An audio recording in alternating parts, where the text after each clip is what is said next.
so lonely.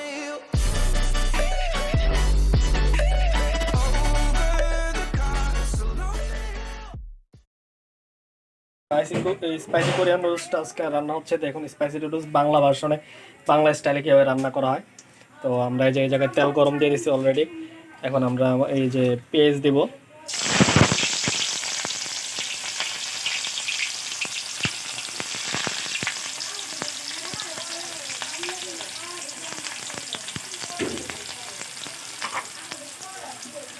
পেঁয়াজটি আমরা নাড়া দিতে থাকবো যখন মধ্যে পেঁয়াজের কালারটি ব্রাউন কালার না হচ্ছে, কারণ পেঁয়াজের কালার ব্রাউন হলে দেখতেও সুন্দর হয় আর পেঁয়াজের যে স্বাদটা পাওয়া যায়, মানে এই কারণে ব্রাউন করা হওয়া বন্ধ নাড়াচাড়া দিতে থাকবো আমরা। কারণ আমরা মরিচ দিব, মরিচ কেটে কেটে দিচ্ছি, গ্রিন চিলি,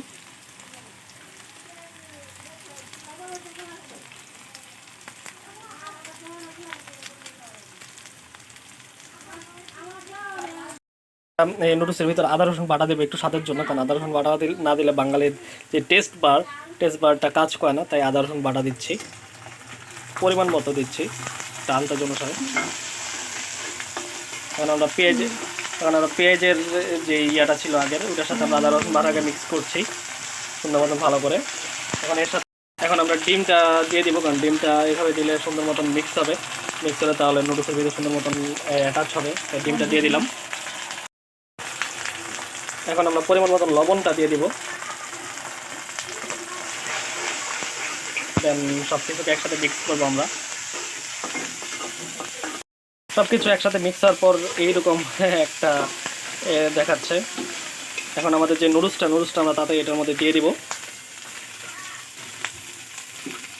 নুডলসটা একটু ভেঙে দিলাম যেন সুন্দর মতন নুডলসটা হয়, মিক্স হয়, তার জন্য।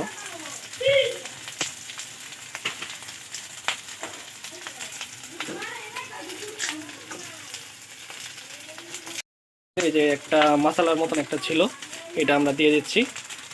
এইগুলা কি আমিও সঠিক বলতে পারতেছি না, এগুলো একটা কোরিয়ান মশলা টাইপের কিছু একটা, প্যাকেটটা ছিল, প্যাকেটটা সম্পূর্ণভাবে দিয়ে দিচ্ছি। আর এই যে একটা সস আছে, সসটা আমরা পরে দিব, আগে সম্পূর্ণ নুডলসটা রান্না হোক। এখন সব কিছু মিক্স করে এখন মেবি আমরা পানি দিয়ে দিব। আগে আমরা কিছু পরিমাণ পানি গরম করে রেখেছিলাম, সেই পানিটি আমরা এখন নুডলসের ভিতরে দিয়ে দিচ্ছি যেন তাদের নুডলসটা হয়ে যায়।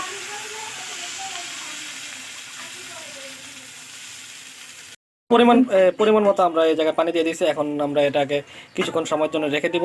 রেখে দেওয়ার পর যখন পানিটা শুকিয়ে যাবে, অলমোস্ট নুডলসটা রেডি হয়ে যাবে, তার আগে দিয়ে আমরা এই যে সসটা আছে কোরিয়ান স্পাইসি সসটা, এই সসটা আমরা দিয়ে দিব। দিয়ে দেওয়ার পর দেন আমরা নুডলসটা আমাদের রেডি হয়ে যাবে, Korean spicy Bangla version noodles. নুডলসের সাথে সস মিক্স করার পর এখন এটি দেখতে এমন দেখাচ্ছে, সম্পূর্ণ এমনটা লাল। আর নুডলসটা আসলেই খেতে অনেক ঝাল, খেয়ে আমাদের তো সম্পূর্ণ এমনটা অবস্থা খারাপ।